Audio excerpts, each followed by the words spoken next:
Você sabia que a honra e as tradições dos samurais moldaram não só a história do Japão, mas também algumas facetas do submundo japonês? Hoje, exploramos como essas influências levaram à ascensão de organizações como a Yakuza. Então fique até o final para entender isso melhor. Os samurais eram a classe guerreira do Japão feudal e desempenharam um papel central como guerreiros e protetores por séculos. Seu papel ia além da mera habilidade no campo de batalha. Eles eram também administradores, diplomatas e, em alguns casos, intelectuais.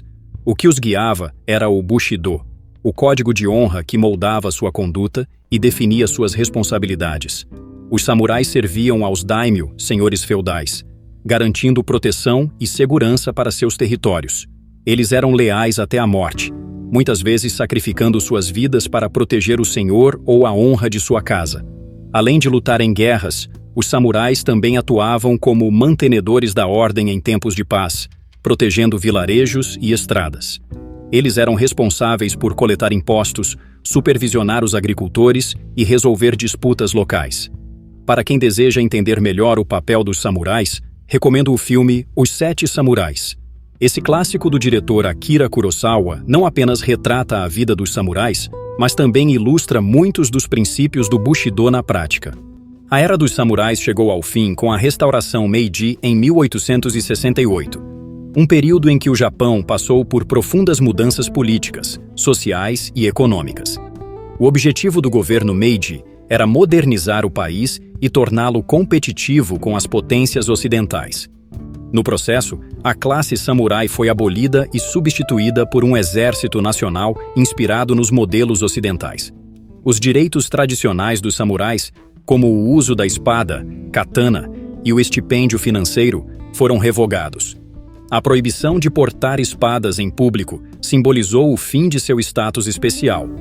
Apesar de seu desaparecimento como classe social, os samurais deixaram uma marca profunda na cultura e no imaginário japonês, permanecendo como símbolos de honra, lealdade e coragem. Se você quer uma perspectiva cinematográfica sobre o fim da Era dos Samurais, recomendo O Último Samurai. Embora seja uma ficção, o filme captura o conflito entre tradição e modernidade e ilustra os valores de honra e lealdade que definiram os samurais. O filme foi inspirado na Rebelião de Satsuma, 1877, liderada por Saigo Takamori, considerado um dos últimos samurais. A hierarquia rígida foi abolida e todos os cidadãos foram declarados iguais perante a lei. A rápida industrialização e urbanização criaram uma nova classe de trabalhadores urbanos, muitos dos quais viviam em condições precárias nas cidades. Pequenos agricultores foram empurrados para a pobreza devido a altos impostos. Marginalizados, operavam regras próprias fora do controle direto do governo ou em espaços onde as leis oficiais eram pouco aplicadas. Assim surgiram os tekiya, vendedores ambulantes, que geralmente vinham das classes mais baixas, incluindo burakumin, e não tinham acesso às ocupações tradicionais. Para proteger seu território e suas mercadorias, eles se organizavam em grupos hierárquicos, liderados por um chefe. Essa estrutura de clãs foi um precursor da organização da Yakuza. Ele frequentemente assumiam papéis de segurança em festivais, como uma forma de consolidar sua influência e criar conexões com a comunidade local e templos. Assim como os tekiya, os bakuto, trabalhadores associados a jogos de azar, uma atividade proibida, vinham de classes marginalizadas. Eles emprestavam dinheiro a jogadores cobrando juros altos e utilizando métodos violentos para recuperar dívidas. Muitos bakuto exibiam tatuagens elaboradas, irezumi, que se tornaram um símbolo da Yakuza. Essas tatuagens mostravam status e compromisso com o grupo. Com a transição para o período Meiji, as mudanças sociais e econômicas marginalizaram ainda mais os tekiya e bakuto. Muitos desses grupos uniram forças, compartilhando suas habilidades organizacionais e adaptando-se à nova realidade. Eles diversificaram suas atividades, incluindo extorsão e cobrança de dívidas, tráfico de drogas e contrabando, gestão de negócios ilícitos, como cassinos clandestinos. A partir dessas raízes, surgiu a Yakuza como uma organização criminosa, com valores herdados dos tekiya, proteção e lealdade, e dos bakuto, gestão de jogos de azar e cobrança de dívidas.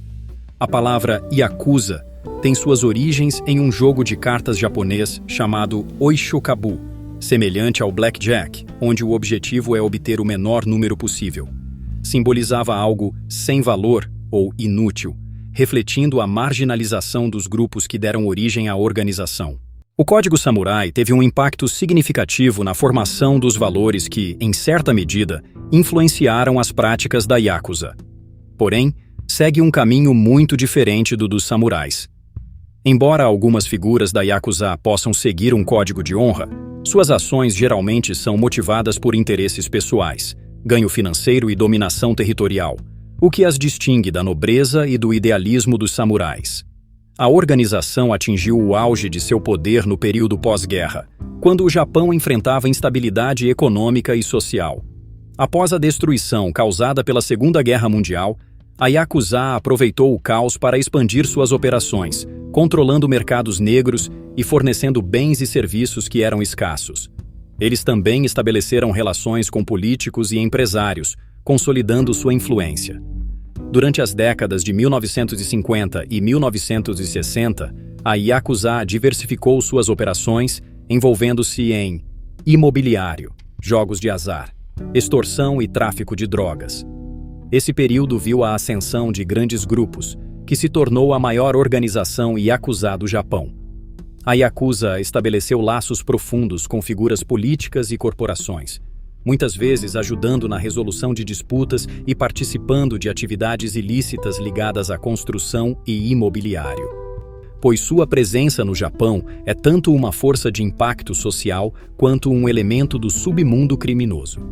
Para quem deseja entender melhor a Yakuza no Japão pós-guerra, recomendo o filme Batalha Sem Honra e Humildade, Battles Without Honor and Humanity. Ao contrário de filmes que romantizam ou glorificam a máfia, Batalha Sem Honra e Humildade apresenta uma visão brutal e desencantada da vida na Yakuza. Com o passar do tempo, a organização teve um declínio. A sociedade japonesa passou a rejeitar a romantização da Yakuza, antes vista por alguns como protetora dos fracos. Hoje, os japoneses associam a organização mais diretamente a crimes violentos. Com a introdução de leis mais rígidas contra o crime organizado, especialmente a Lei Anti-Boryokudan de 1992, a Yakuza começou a perder força. Mesmo assim, ela continua presente, embora em menor escala, adaptando-se a atividades mais discretas e financeiras. Assim, essa história demonstra como as origens da Yakuza estão profundamente enraizadas em condições sociais e econômicas específicas, que forçaram pessoas a criarem seus próprios sistemas, como os Tekiya e dos Bakuto, usando o código Bushido, mas como uma adaptação do que uma verdadeira adoção dos princípios samurais, sendo utilizada para promover ordem interna e dar uma impressão de honra no submundo do crime, sem seguir a verdadeira ética que guiava os samurais. Bom, pessoal, isso foi tudo. Se você gostou e gostaria de ver mais vídeos como esse, inscreva-se. Deixe seu like e compartilhe com os seus amigos. Obrigado pela atenção e até mais.